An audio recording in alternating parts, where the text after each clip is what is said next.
নামাজের ভিতরে ৬টি ফরজ আছে, যে ৬টি ফরজ যদি কোনো ব্যক্তি অমান্য করে বা কোনো কারণে ছেড়ে দেয় তাহলে তার নামাজ শুদ্ধ হবে না। আসুন আমরা সেই ৬টি ফরজ জেনে নিই। প্রথমত তাকবীরে তাহরিমা বলা।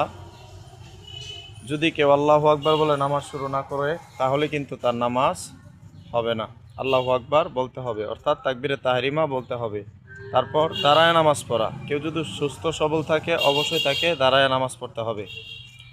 তারপর কিরাত পড়া, অবশ্যই কিরাত পড়তে হবে।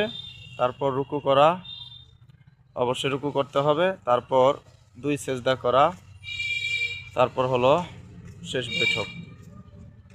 অর্থাৎ প্রথমত তাকবীরে তাহরিমা বলা, দ্বিতীয়ত দাঁড়ায় নামাজ পড়া, তৃতীয়ত কিরাত পড়া, চতুর্থ রুকু করা, পঞ্চম 2 সেজদা করা, ষষ্ঠ অর্থাৎ 6 নম্বর আছে আখিরি বৈঠক, শেষ বৈঠক করে নামাজ শেষ করা।